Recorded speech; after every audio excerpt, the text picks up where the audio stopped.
people say to me that they're struggling with sales, I don't think they are struggling with sales at all. I think they're struggling with impact at a big enough scale in order to make sales. If anyone here is not making enough money in your business, it can only be two things. It's either going to be you are not having an impact on people, you don't feel safe enough to have an impact on people. It can only be those two things. You either are not having an impact on enough people, or you do not feel safe enough to have an impact on enough people. Whatever it is, find it, fix it, or get out of business and get a job. That's the truth. You can't do another 2 years of not making enough sales, of not making this work. So we're going to talk today about how do I have an impact on my customers? Who are they? What are they looking for? How do I have an impact? And when I say impact, what I mean is, and it is bold, I mean, how can I change someone's life before they pay me? If you ever go to someone and say, I can change your life, I promise, but you just have to trust me on it, give me your money, that's a very hard sell. And I think a lot of people are doing that in webinars, in discovery calls, at the front of a room, using ads, using email opt-ins, PDF downloads, lead magnets. My approach is different, and I just think if at scale I can change people's life, even in a small way, when they then consider my offers, it's going to be so much easier for them to trust that there's value there, for them to trust that it's safe for me for them to give me their money. That's what it is, isn't it? And I think with marketing, people don't realize that even a YouTube video or an Instagram carousel, it is that relationship. So you think, oh, I posted today, I posted a quote. But if you just post like that, or you make a video, you didn't really think about the content, or you kept your best stuff back, what's going to happen is somebody takes the time to scroll because the hook got them. Maybe you recommended, they scroll and they go, I've heard that before. That was naff. Or they see that long dash or high five emoji and they know you didn't write it, ChatGPT wrote it. We can sense intrinsically, because it's got no soul, that a real person didn't write it. What's going to happen is they're going to go, this person is of no use to me, they have no value, they're gimmicky, and they'll scroll past you.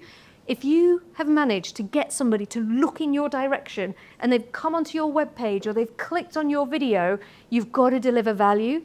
And if you make a video and it's 10 minutes long, they don't even need to watch the full 10 minutes.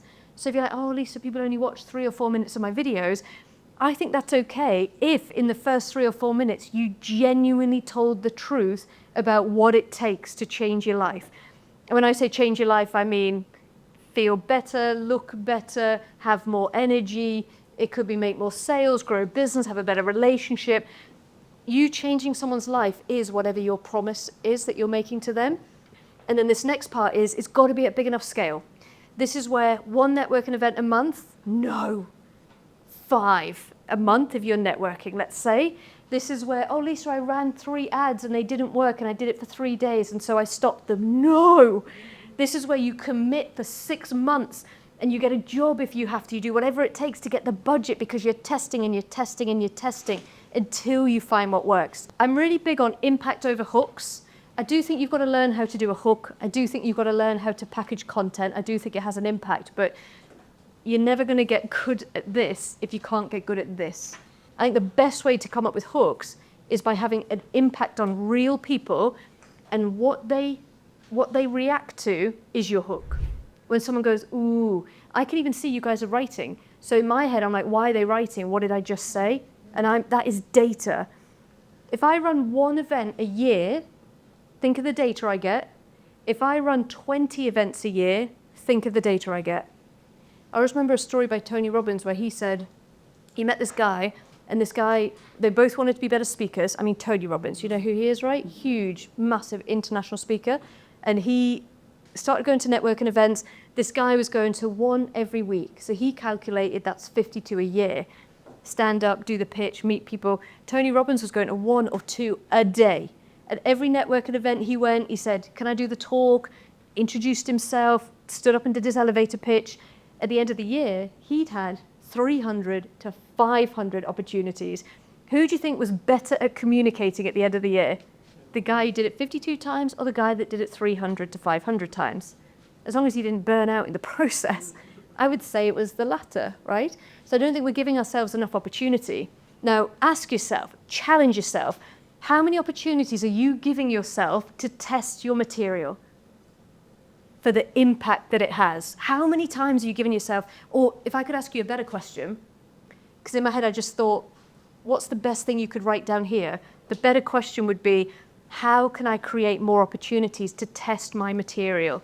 How can I create a structured process that will force me to test my material? Who's already doing it? Hands up, some of you. Right? Can you do it more? Can you do it at a bigger scale? Can you take it to people who've never heard of you? You know, Chris, who works with a video editor, I am really anal about the YouTube thumbnails, and I think he hates it. He'll be watching this. I'm pretty sure he hates it. I'm really anal about the YouTube thumbnails because I like them to look a certain way. I like them to have like a professional air. I think things at the front of the room are better, screenshot, are better than like, you know, on YouTube you see things like this. I hate that stuff. Chris, my video editor, freaking loves that stuff. And all of his thumbnails that he shows me are me like, and I'm like, Chris, that is not a good look for me. Like, I'm a professional outfit. Like, I look like a juvenile who's had too many coffees. What is that? He's like, Lisa, I'm telling you, it's what you need to do on YouTube. I fought him, and I fought him, and I fought him. Do you know what he did? Best thing he could have done. He prepared a PowerPoint presentation showing me that I'm wrong with data. In the slides, he pulled up 3 statistics.